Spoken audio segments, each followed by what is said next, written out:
Good morning, ladies and gentlemen, and thank you for joining us today on this beautiful day as we celebrate freedom.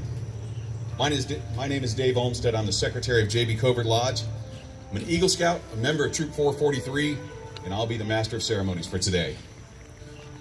I'd like to thank you for joining us on the 7th annual flag retirement and awards presentation at JB Covert Lodge. Please stand as Covert Commandery and the Ohio Patriot Guard Riders present the colors, and followed by the singing of the national anthem and the Pledge of Allegiance.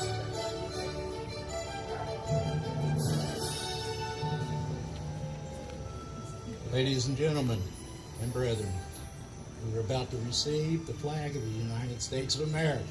Our ceremony would have little meaning if not proceeded from our hearts, but only from our lips.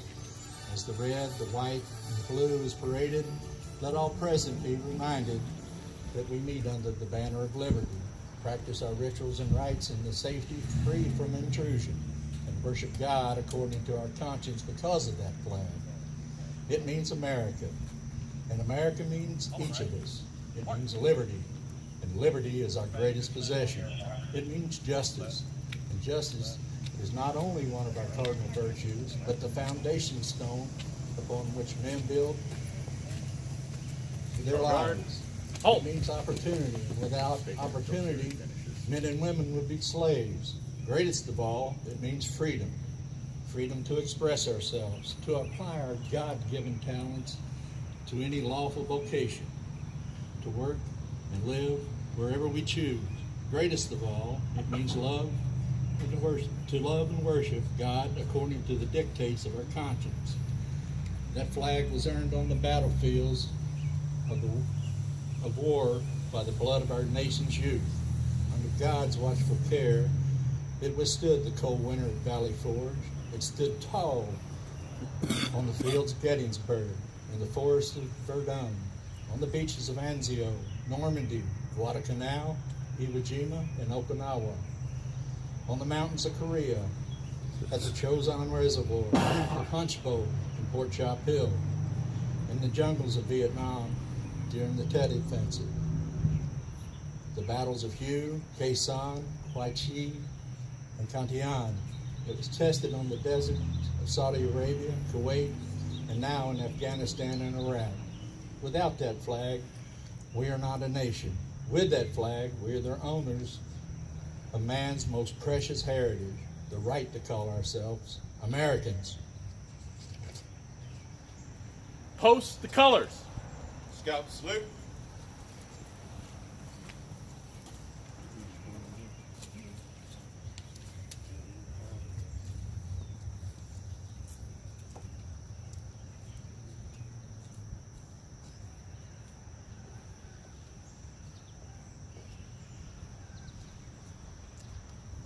Color guard, present swords.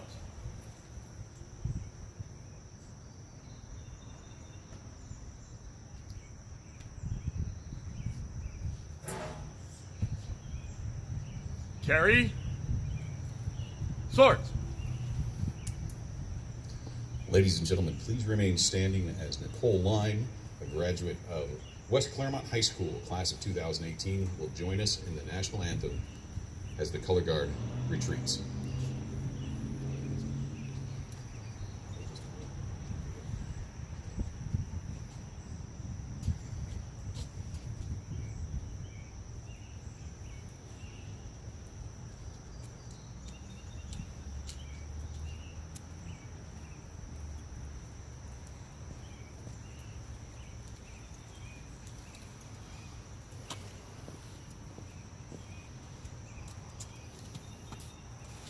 Color guard, present swords. Oh, say, can you see by the dawn's early light what so proudly we hailed at the twilight's last gleaming, whose broad stripes and bright stars through the perilous fight o'er the ramparts we watched were so gallantly streaming.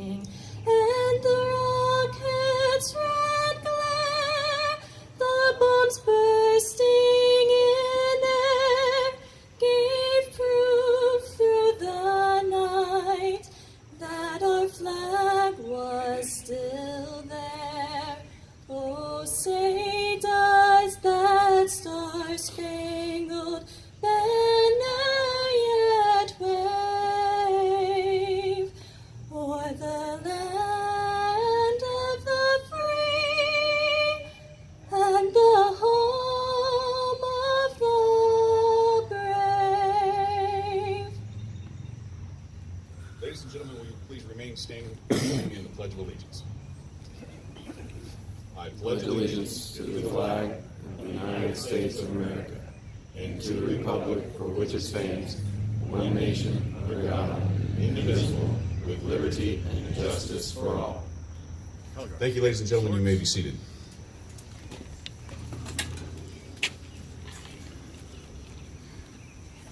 I'd like to ask that we offer a round of applause to both the Covert Commandery for presenting the colors, and the first time we've had a West Claremont High School graduate for the first class of West Claremont High School singing our national anthem.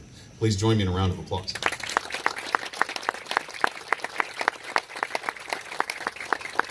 It's now my pleasure to introduce to you past master of J.B. Covert Lodge, Brother Daniel Campbell, who will introduce some of our honored guests. Thank you, Dave. It is once again my pleasure to welcome everyone to J.B. Covert Lodge number 437, Free and Accepted Masons. We are very excited to once again host this incredible event. When we do move inside for the second part of today's program and our meal, I encourage you to look around the building and ask any members who are wearing these aprons or a lodge polo shirt if you have any questions regarding the lodge or masonry in general. On October 18th, 1870, the Grand Lodge of Ohio granted a charter to J.B. Covert Lodge, and in 2020, we will be celebrating the 150th anniversary, and we are very proud of our lodge and our fraternity. We would be remiss if we did not recognize some key players and honored guests who have joined us here this morning. During our awards section of today's event, we will have a token of appreciation for several of you. But for the moment, I would ask that you stand and be recognized, and I'd ask that everyone please hold your applause until the end of each section. We will be formally recognizing the brothers who are enjoying the shade of the porch at this moment when we go inside. But allow me to briefly introduce to you the 220 years of Masonic experience that you see before you. On my far right well, it's not my far right, it says far right in the script, but on my right is Brother Gene Smith, and then on my left, our Brother Robert Abbott, who was made a Master Mason on November 18th, 1947 in Montgomery Lodge number 94. He is a 70-year member. And Brother James Bud Blankenship, who is a 50-year member, and Brother Gene Smith is also a 50-year member today.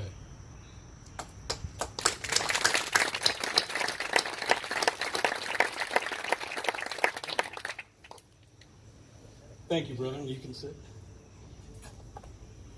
Scoutmaster Don Carter and all the scouts from Troop 443, chartered to the Amelia United Methodist Church, who will actually be performing the flag retirements here today. Thank you, Scouts.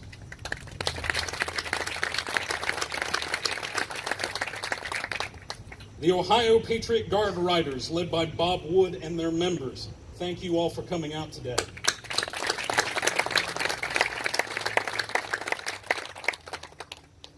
Masonry is about improving oneself and helping your brothers in need.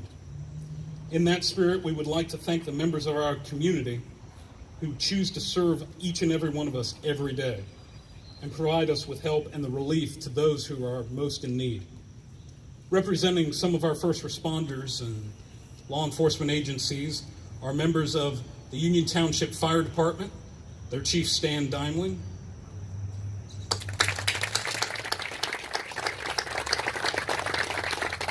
and members of the Union Township Police Department and their Chief Scott Gaviglia.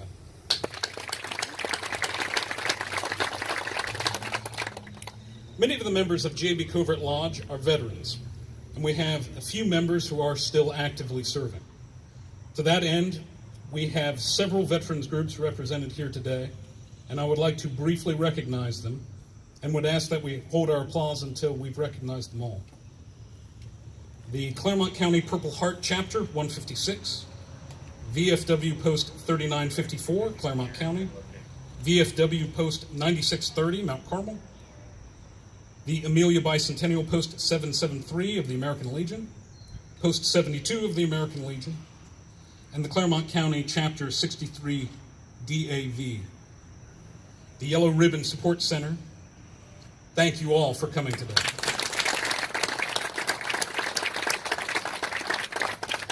From the Union Township Board of Trustees, and also member of JB Covert Lodge, we have Brother Bob McGee in attendance.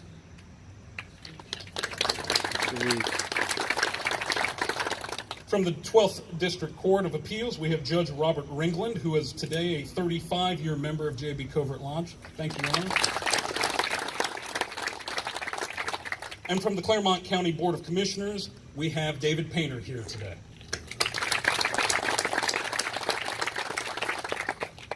Amongst the various Masonic organizations represented here today are several distinguished Masons, including the members of Covert Commandery Number 43, led by Sir Knight Dale Olson.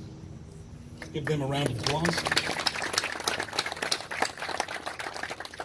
Amongst all the hardworking Masons in attendance, we have several gentlemen who serve the lodges of Claremont and Brown counties, one of whom in attendance is Right Worshipful Brother Robert Welch, District Deputy Grand Master of the 6th Masonic District.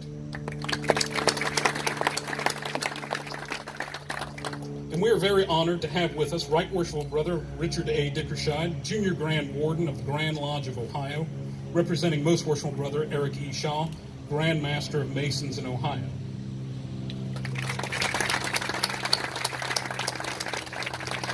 Right Worshipful Brother Dickershide will be leading the formal recognition of our distinguished members when we continue inside. Again, I thank you to all of our honored guests and our entire audience for being here today and sharing this moment with us. Thank you.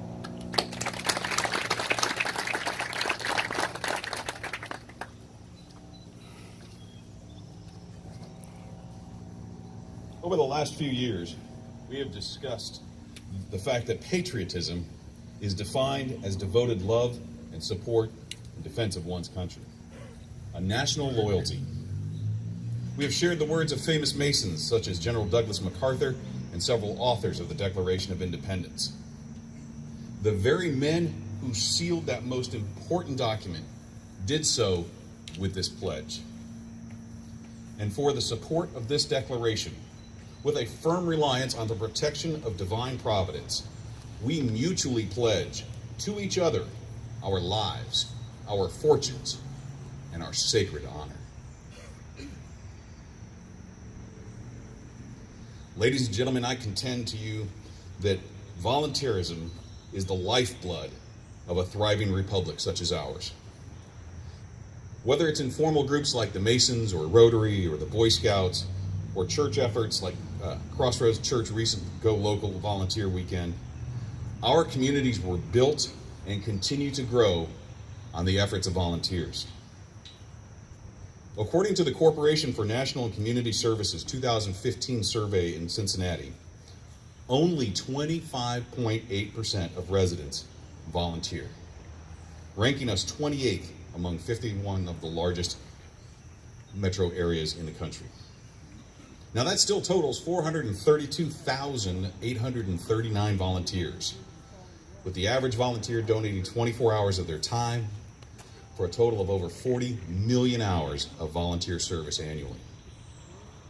It also equates to $930 million in services that organizations did not have to pay for. 46% of the residents of the Cincinnati metro area donate $25 or more to charity. And according to Civic Life in America's 2013 study, 64.5% of residents engage in informal volunteering, doing a favor for a neighbor. So you can see by the statistics, there is room for you in Scouting, Rotary, Kiwanis, veterans groups, your church, and potentially even here in Masonry. Now, very seldom does a person start volunteering so that they can earn an award. And I would say that those who did probably didn't serve very long. But I'd like to take a moment and recognize some volunteers here. So throughout the course of this, I'm going to ask various people to stand, and once you're standing, please remain standing. So if you have ever been a volunteer in a school, your kid's school, or any other school, please go ahead and stand. If you worked in a church anywhere along the way, whether it was serving communion or working in the kitchen, if you were a member of a Rotary, a member of a Kiwanis, if you were a member of the Boy Scouts, if you ever bought Boy Scout popcorn, gave to the United Way,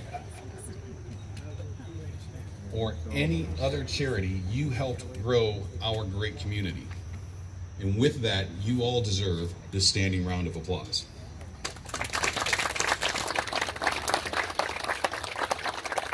Go ahead and be seated.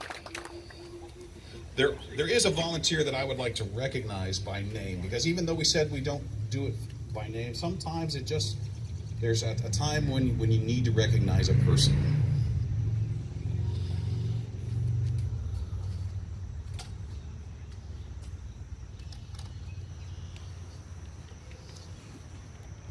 This is the Community Builders Award, and it's awarded to a person in recognition of outstanding service to community and the youth of our nation. This award is given with heartfelt gratitude and is expressed for our many years of service.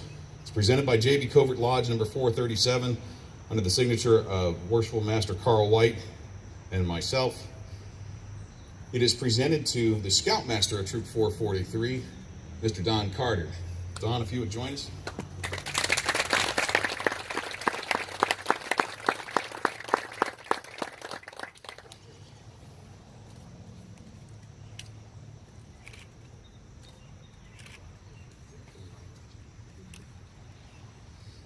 Now, sometimes a volunteer ends up being a volunteer for life.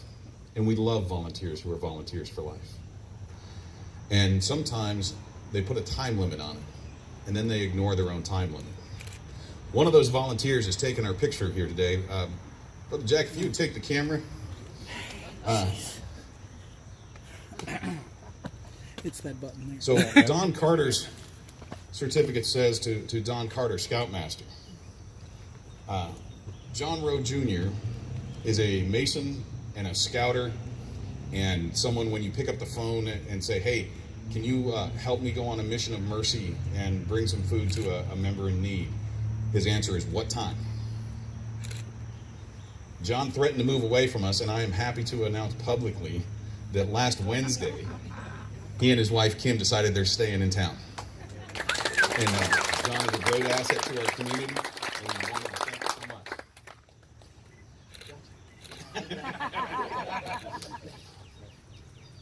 All right, thank you.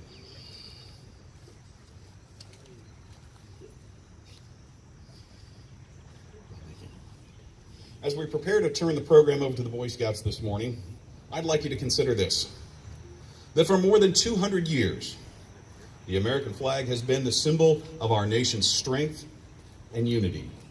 It's been a source of pride and inspiration for millions of citizens, and the American flag has been a prominent icon in our national history. Our nation's flag has been the source of many visually dramatic points in movies, a favorite tool for protesters to capture the eye of the news media, and a rallying point on the battlefield. But I would ask you at this time to remember this: it is the soldier, not the reporter, who has given us freedom of the press. It is the soldier, not the poet, who has given us freedom of speech. It is the soldier, not the campus organizer, who has given us the freedom to demonstrate. It is the soldier, not the lawyer, who has given us the right to a fair trial. It is the soldier who salutes the flag, who serves beneath the flag, and whose coffin is draped by the flag, who allows the protester the right to burn the flag.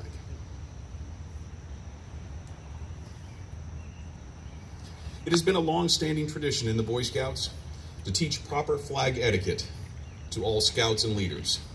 In the first edition of the handbook for boys, written in 1911, scouts were instructed in the initial designs, history, and proper handling of the United States flag.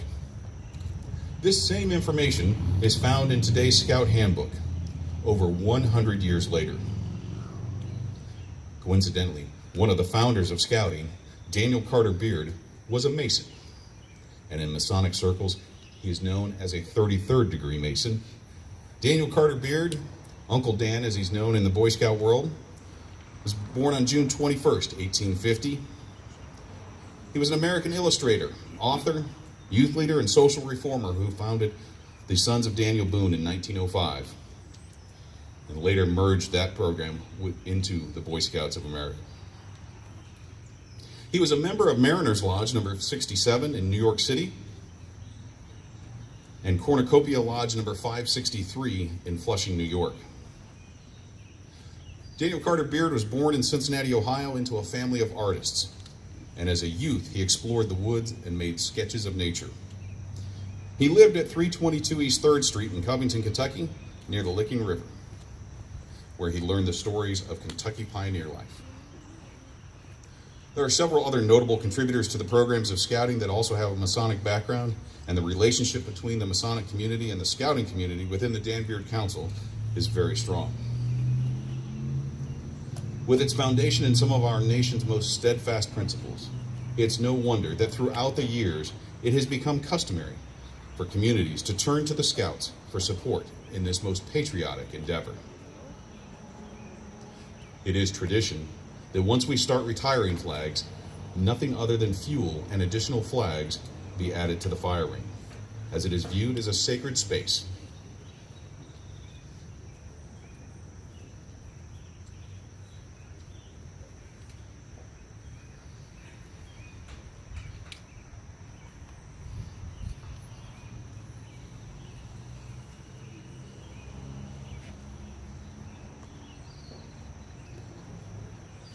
As I see and smell the beginnings of the fire taking form, would like to remind you that as soon as we play taps, we'll adjourn inside, where we will do a couple of award presentations prior to offering you a nice meal. Last year during this event, we broke ground on our community garden that was an Eagle Scout project, and we encourage you at some point, either on your way out or on your way into the dining room tonight, to take a look at the garden. It is it's growing beyond what we really expected already. We have donated 12 gallons of lettuce to Milford Miami Ministries in Newtown.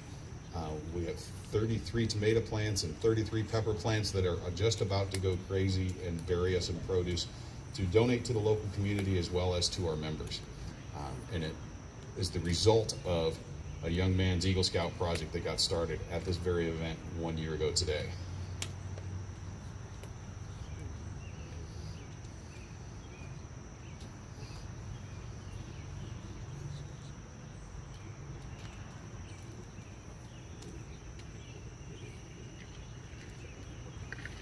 Now, normally, you can't keep an 11-year-old from starting a fire when you don't want him to.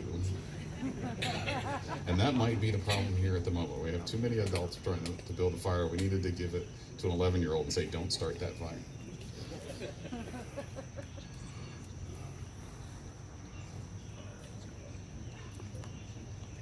I smell wood smoke. There we go. All right. It's now my pleasure to turn the lectern over to Scout Andy Wolford of Troop 443, chartered to the Amelia United Methodist Church. And while Andy's on his way up here, I would point out to you as well that Brother Gene Smith was a scout and scouter in Troop 443. That troop's been around for 70 years now. So, long history of scouting there as well. Thank you, sir. We ask you remain silent until the last flag is retired and the taps is played. The flag of the United States of America is an honored symbol of our nation's unity, its hopes, its achievements, its glory, and its high resolve. When a flag is in such condition, through wear or damage, that it is no longer a fitting emblem for display, It shall be destroyed in a dignified manner befitting such a symbol. The traditional way is to cut the flag into pieces and burn it in a modest but blazing fire. As we perform this respected duty, let us reflect on the design and meaning of our flag. The blue field, or union, is the point of honor, the upper corner of the flag's own right. The symbolism of the right hand goes far back in antiquity, when it was the weapon hand. Raising the right arm free of any weapon meant peace. It became a salute, a way of giving praise and honor. The union is blue, representing the night sky with stars forming a new and glorious constellation. There's one star for each state in our union. It is said the point of honor of our flag was made from the blue cloak belonging to a captain of the Continental Army. The stripes are symbolic beams of morning light, rays emanating from the sun. 13 red and white stripes, one for each of the original 13 colonies. The stripes in our flag were inspired by the rattlesnake flag flown on the ships of the Continental Fleet and the striped banner of the Sons of Liberty. Though the pattern has changed, the bars of shining red and gleaming white have remained. The stripes are alternating, 7 red and 6 white. The red standing for courage and the blood of those brave men and women who have fought and died to establish and preserve our republic. The white representing the purity and high moral resolve on which our country was founded.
As the fire consumes the worn and tattered material in its purifying flame, let us remember the words of George Washington when the Star-Spangled Banner was first flown by the Continental Army.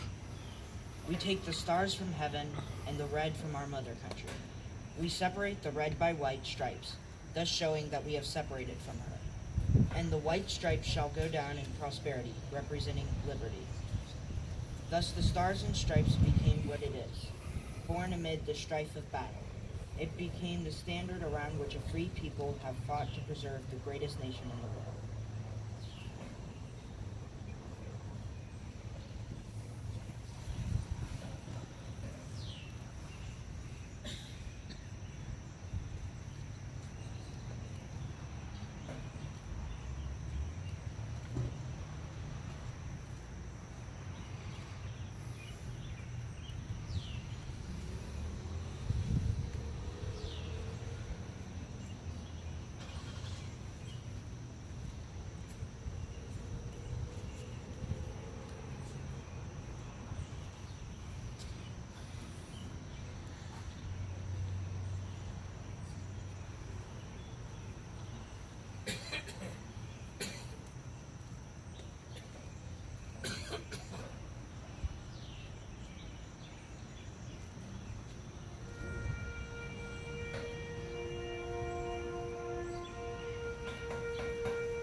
Ladies and gentlemen, we appreciate you coming out and being a part of this solemn and sacred ceremony.